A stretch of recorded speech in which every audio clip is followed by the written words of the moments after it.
Spirit has different ways for me to communicate with you. Some people are more visual, so I need to show this to you because this message is about drowning in your emotions. Do you feel like you're drowning in your emotions at this time? Is this what you feel like? Look at the expression on the face and how the emotions, you feel like you're just being surrounded by emotions and you're not sure how to heal.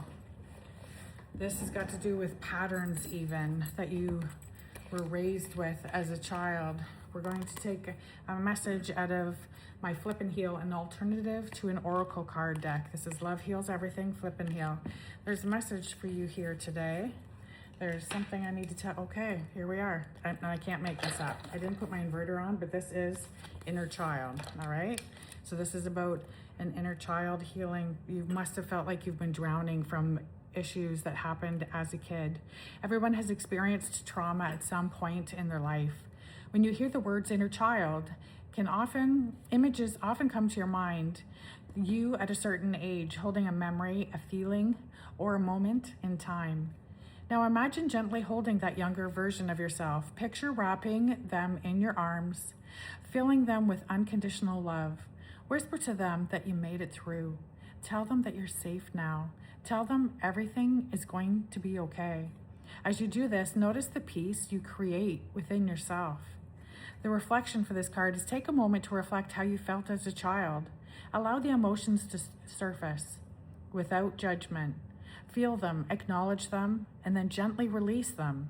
This is not dwelling on the past. If you sit drowning in your emotions like the picture, that's not healthy for you, okay? You need to sit and feel to heal, but then you need to let them just gently release them so that you're not dwelling on the past. You are not what happened to you. That is so important. I'm going to repeat that. You are not what happened to you. What happened helped shape who you are today, but it does not define you. It is time to send love to your inner child who needed it then and still deserves it now. A journal prompt or something just to sit and think with today is, what is one way you show love to your inner child today? How do you feel after mentally hugging and sending love to your inner child? And you know, inner child work is super hard. If you need support during this, find a healer, find a therapist, someone that you can talk to and release. I'm not saying for me, but I do readings. I call them readings, but it's basically we talk about these type of things and I can give you these different tips and tricks that I have used and learned along the way. I love you. Keep going and don't ever give up in yourself in any way. Stop drowning in the emotions. Feel, heal, release. I love you.